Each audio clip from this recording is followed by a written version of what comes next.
Vous venez de parler des raisons, et ça, moi, parce que du coup, tout le monde a boma, mais la raison, il y a raison, on a fait raison, oui, c'est vrai que, tu vois, comme on a haine envers Bisso, comment Koboma. Bon, la raison, c'est belé. La raison, c'est que nous marmamisala. Parce que Sud-Africain, aza lazy, aza fainéant, tu vois. Il y a l'inga moussala vraiment, mais l'inga mbon, l'inga pas foutre ma casse, tu vois. Il y a des vidéos qui circulent sur internet, tout le monde y met au babomi, je ne sais pas comment on est peine de mort. Il y a des sportifs, réaction à au moins qui la mort il y a mettre. Bon, et ça nous premièrement ça va passer parce que ça moi faire ça comme tu vois, même si tu as raisonné ndenge moroté mais ça et ça passe.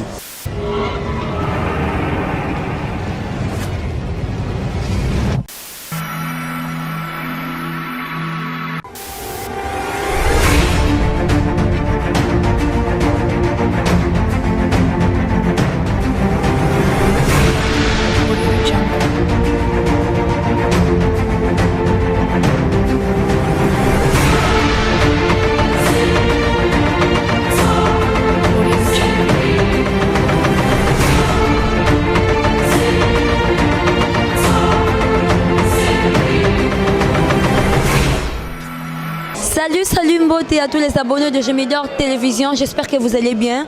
Moi aussi je me porte à merveille par la grâce de Dieu. Bien. Merci encore une fois de suivre cette émission Grandeur avec Tekra da Silva Balobi.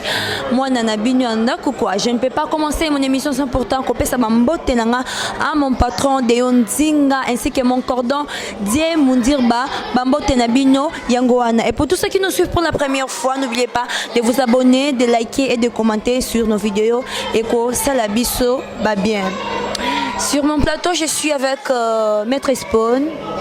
Maître Spawn, Naza Diaspora, il vit en Afrique du Sud. Bonsoir. Bonsoir.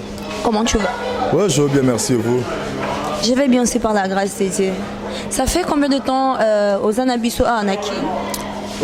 Nazongi Nakin depuis 2017, mais Nazongi Nakin depuis août 2017. Donc au Oumeli, hein? Ouais, na Oumeli. Vous saluez combien de temps en Afrique du Sud? À peu près 5 ans. À peu près 5 ans. Donc, vous avez la personne la mieux placée et expliquer le phénomène où il se passera. Ma question est Zaboé.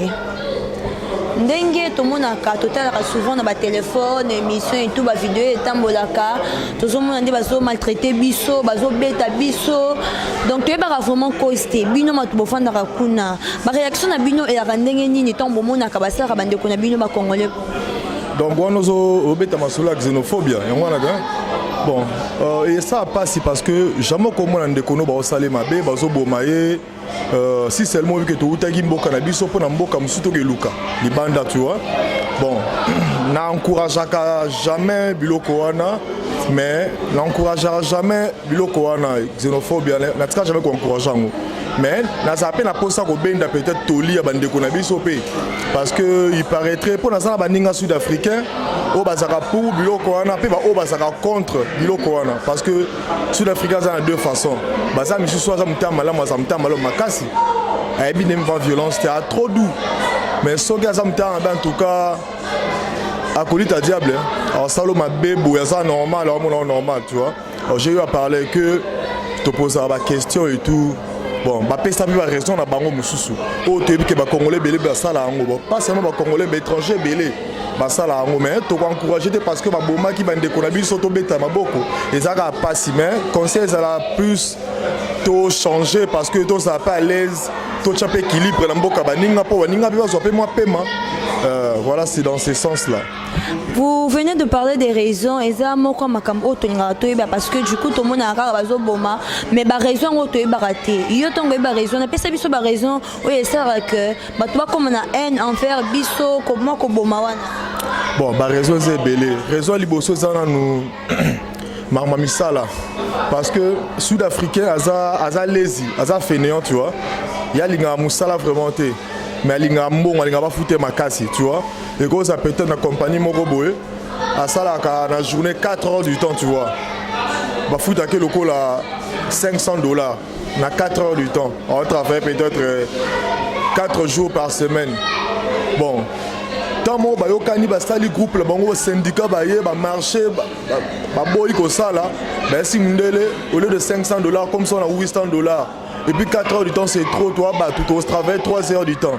Bon, ça a sauté.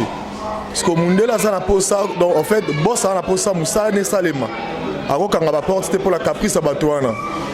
Bah moi Congolais moi bah ina n'enga passer à côté bimia komi wana à côté na kopa wana. Aya sollicité. Bah ici savoir que ici on travaille comme ça. Bah ici peut-être que au lieu de 4 heures le cas du soir ça là, toi tu vas travailler 6 heures du temps. Au lieu de $500, au lieu de $300. À Boukan Tandimi naï. Erandimi siko ba wana tu wache ba mpanzi ba mwesko Congolais nyama ne tumba. Taka sala musala ba nyongo musala ba fele na bakina wa. Petit yaka lobby. Siko kuna kutela cash. Au sala ngo penza. Era o sala ngo sikoyo. Sud-Africa comme chômeur. Et sali N. E ba osonga pe na bandenge na bango ba timbeli ke ba Congolais ma bebise musala na bango parce que ba botele ba couple bango. Et tomber sous que bon, excusez-moi le terme, je pense que ça peut tabouter. Au moins les Sud-Africains belé va appeler non circoncis. Tu vois. Bon, bisson est au botama ah, ça déjà ba no botami au collision déjà circoncis, tu vois. Parce que air to kendara kuno moni ba l'amour n'a pas de frontières. Bon, yo comme na mboka mndele et comme en Afrique du Sud, au coup peut-être moi si oh na kinso meke o linga obo ke lo soyi. Pour ça bon na Congo hein. Ouais, écoutez la fille morobo ah meke o draguer obo ke lo soyi. A tout no au PC nini. So na kuna Afrique du Sud, jeune fille déjà à 6 classes, à Osala, à l'appartement, à la mutuka sikazu, à un crédit, na Mercedes. On a posé à Bolingo. Ce que biso Congolais toi na ara oloba. Tolobaka, la plupart ba appelé la moi beauté la bango, ba la taga bien, un gars là bien battu, beau, abîmé lui moi si abongo. A quoi hésiter t'as eu pef de dire na ba mo lové. Blesco au jusqu'au no comme bo bané na nga ba passe no ko na kwa Zulu, au che mu panzi. Au bo betana no comme bo. Parce que jalousie on va faire entre bango. Nga ba botole nga mwasi, nga botole nga musala. Ah ba utili banda ba botole blo na biso. Et créer siko N. Et bo sangana siko na o ba uta mboka. Ba lotaki jobu. Et rakoti jobu rakutisco. Ba no comme bien swag. Ba lo ba mboka te no banda ba ba nani be étranger. Ah forenia. Torobo mabango. You gonna kill them. Omoni. Et comme un bongo donc xénophobie. Parce que Zouaka vraiment bien. Dans la cité où ça peut-être ce qui est ça, 10% d'étrangers dominés par peut-être 90% par sud-africains. Ce que xénophobie bandit d'office, bon la force té, bon kaobimate. On va encercler bino, on va ça non, on va ça. On va vidéo yaka, ba bomi. Mais dans la cité où ça que non, étrangers c'est belé, sud-africains ça mouké. So va meki ba jeune so étranger télé ba okate pour sud-africain de nature aibina mambitumbate yesa peut-être mundu kina mbeli voilà. Donc si je comprends bien ils ont encore raison moi il y a jalousie. Oui, ils ont jalousie. Il y a des vidéos qui circulent sur internet tout le monde y mettre au babomi je sais pas comment on est peine de mort. Yo posa sportif réaction na yo za kindengini temps au moins qui la mort il y a mettre. Bon, ils ont nous premièrement ça va passer parce que ils ont moi koufi azaka mutuloko anga tu vois même si tozo raisonner ndenge morote maza mutuloko anga et ça passe donc réaction anga et que ça peut-être on va apporter juste conseil parce que moi quand kenda yokanga photo en Afrique du Sud on lia McDo biso non seulement objectif moko koluka ce que seni omoni nzamba pesi pema to batela nde pema ngo ti mukolo liwa ebenda biso me bango siko bakoma na ba jelo nga ba ranki no banana ba Congo awa au mwende ya kulu na bana commune ona kulo commune wa kanate ba mema ngo kuna omoni parce que la mboka mpaya et comme lokola que non écurie qui intel ne écurie intel ba kanarate so ce ko bo déborder limite bo que ti na peut-être na terrain ba o wana mususu boke peso ninga makelele parce que bango eza que bando kantena bo bana matonge bazo kantena bana Al-Qaïda